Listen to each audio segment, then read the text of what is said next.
नमस्कार दोस्तों, आज के इस वीडियो में रीट 2021 परीक्षा के बारे में बात करेंगे, जिसके लिए शॉर्ट नोटिफिकेशन जारी कर दिया गया है और ऑनलाइन आवेदन 11 जनवरी 2021 से लिए जाएंगे। उसी दिन विस्तृत जो इसका नोटिफिकेशन है वो भी जारी किया जाएगा। सबसे बड़ी बात इस बार इस परीक्षा में ये है कि बीएड को पूरी तरह से प्राइमरी लेवल से बाहर किया गया है। तो देखते हैं कैसे किया गया है, क्यों किया गया है और क्या बाहरी राज्य के अभ्यर्थी इसके लिए आवेदन कर पाएंगे। इन सभी सवालों के जवाब मिलेंगे। ऐसी ही अपडेट के लिए आप चैनल को सब्सक्राइब कर सकते हैं। तो रीट की यह विज्ञप्ति है, कुछ इसमें संशोधन किए गए हैं अभ्यर्थियों के हितों को ध्यान में रखते हुए। रीट 2017 में सभी वर्गों के लिए न्यूनतम 60% अंक निर्धारित थे, लेकिन अनुसूचित क्षेत्र के अनुसूचित जनजाति के अभ्यर्थियों के लिए 36% अंक निर्धारित किए गए थे। लेकिन 2021 में यहाँ पर रियायत प्रदान की गई है। देखिए, श्रेणीवार यहाँ पर बताया गया है। सामान्य और अनारक्षित 17 में रीट में नॉन टीएसपी को 60% और टीएसपी को 60% दिया गया था और 2021 में भी सेम यही है, कोई बदलाव नहीं है। लेकिन अनुसूचित जनजाति यानी एसटी में अगर हम बात करें तो 17 में नॉन टीएसपी को 60% आप यहाँ पर देखेंगे और टीएसपी को 36% था। जहाँ पर टीएसपी में 36% ही है, कोई बदलाव नहीं है, लेकिन नॉन टीएसपी को 60% से 55% कर दिया गया है। उसके बाद अनुसूचित जाति एससी, पिछड़ा वर्ग, ओबीसी, एमबीसी, ईडब्ल्यूएस इस तरह के कैंडिडेट को 17 में 60% उत्तीर्ण अंक थे, लेकिन यहाँ पर 5% की कमी की गई है, यानी कि 55% पर उत्तीर्ण माने जाएंगे। समस्त श्रेणी की विधवा एवं परित्यक्ता महिलाएं, भूतपूर्व सैनिक की जो महिलाएं हैं या भूतपूर्व सैनिक जो हैं, उन सभी को यहाँ पर 10% का यहाँ पर न्यूनतम अंक रखा गया, यानी कि 60 था अब 50% रख दिया गया है। अगर दिव्यांग की बात करें तो 60 था अब 40% अंक रख दिया गया है। वहीं सहरिया जनजाति की अगर बात करें तो 60 था अब 36% अंक यहाँ पर लाने होंगे। तो बहुत ही ज़्यादा यहाँ पर बदलाव किया गया है 2017 की अपेक्षा 2021 में। यहाँ पर देखते हैं रीट 2021 लेवल 2 में राष्ट्रीय अध्यापक शिक्षा परिषद की अधिसूचना दिनांक 13 नवंबर 2019 द्वारा दिए गए प्रावधानों के अनुसार कम से कम 50% अंकों सहित स्नातक या स्नातकोत्तर तथा बीएड यहाँ पर योग्यताधारी अभ्यर्थियों को शामिल होने का मौका दिया जाएगा। यानी कि स्नातक में कम से कम 50% अंक होना चाहिए। एमए, बीए, ग्रेजुएट हैं, पोस्ट ग्रेजुएट हैं, आप बीएड हैं, ठीक है। तो इस तरह के जो भी अभ्यर्थी हैं कम से कम 50% अंक आपके पास होना ही चाहिए इस परीक्षा को देने के लिए।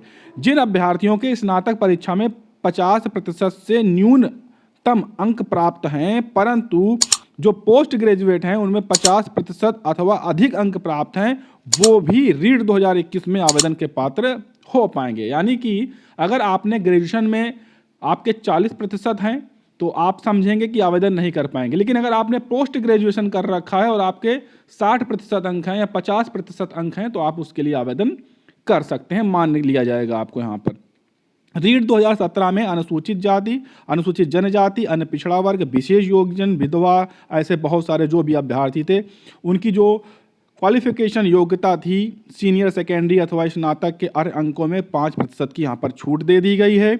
और रीट 2021 में अति पिछड़ा यानी एमबीसी तथा आर्थिक रूप से कमजोर वर्ग यानी कि ईडब्ल्यूएस के अभ्यर्थियों को भी निर्धारित जो उनकी शैक्षिक योग्यता है उसमें 5% की छूट दी गई है। ये सभी जो छूट हैं ये आप जान लें केवल जो राजस्थान वहाँ के जो अभ्यर्थी होंगे उस राज्य के अभ्यर्थी केवल उन्हीं पर ये सभी चीज़ें लागू होगी। बाहरी राज्य के अभ्यर्थियों को कोटा रहेगा, बाहरी राज्य के अभ्यर्थी आवेदन तो कर पाएंगे लेकिन इन सभी सुविधाओं का, आरक्षणों का फायदा नहीं ले सकते, ये आप जान लें। वाणिज्य जैसे विषय के अभ्यर्थियों को अब तक रीट से वंचित रखा जाता था, जिसे संशोधन कर इस विषय को सामाजिक अध्ययन लेवल 2 में शामिल कर लिया गया है। ये भी एक अच्छी बात है। उसके बाद अध्यापक भर्ती में केवल 2 हेतु रीट प्राप्त अंकों के अनुपात को बढ़ाया गया है।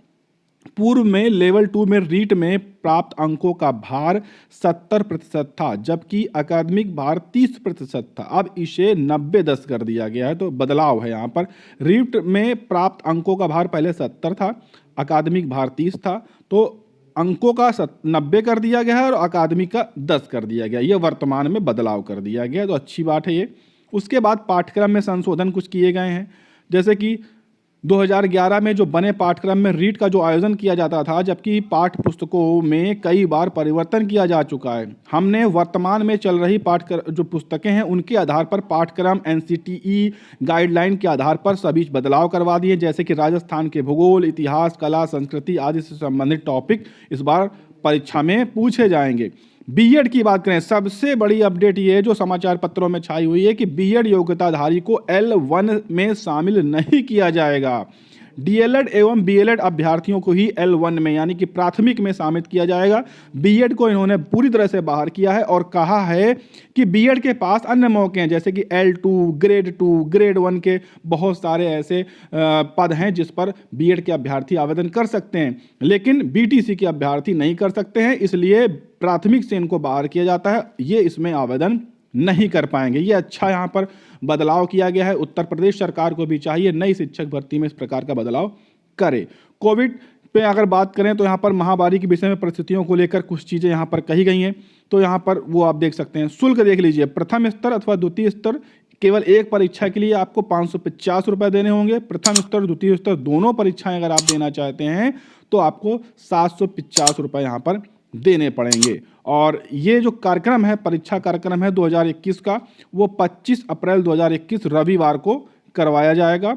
वेबसाइट 11 जनवरी 2021 से 8 फरवरी 2021 के बीच खुली रहेगी। इस बीच में आप ऑनलाइन आवेदन कर सकते हैं। चालान वगैरह भी 11 जनवरी से 4 फरवरी के बीच में आप कर सकते हैं, कटवा सकते हैं। प्रवेश पत्र आपको 14 अप्रैल 2021 से प्राप्त होने लगेंगे। 25 अप्रैल को आप परीक्षा दे पाएंगे। समय देख लीजिए, यहाँ पर द्वितीय जो परीक्षा है यहाँ पर बताया गया है स्तर की 6 से 8 की, वो 10 से 12:30 बजे होगी। प्रथम स्तर की यानी कि दोपहर के बाद होगी, 2:30 बजे से 5 बजे के बीच में। इस प्रकार से ये परीक्षा कराई जाएगी। यहाँ पर हम आपको बता दें, ये इसमें जो भर्ती आने की संभावना है वो लगभग 30,000 पदों पर बड़ी भर्ती आने की यहाँ पर संभावना है, जिसके लिए परीक्षाएं कराई जा रही हैं। तो संबंधित अभ्यर्थी उस राज्य के फॉर्म डाल सकते हैं, बाहरी राज्य के भी अभ्यर्थी डाल सकते हैं। उम्मीद है कि पूरी जानकारी आपको अच्छे से समझ में आ गई होगी। कोई भी डाउट हो आप कमेंट कर सकते हैं और ऐसी अपडेट के लिए चैनल को सब्सक्राइब करके बेल आइकन भी दबा सकते हैं।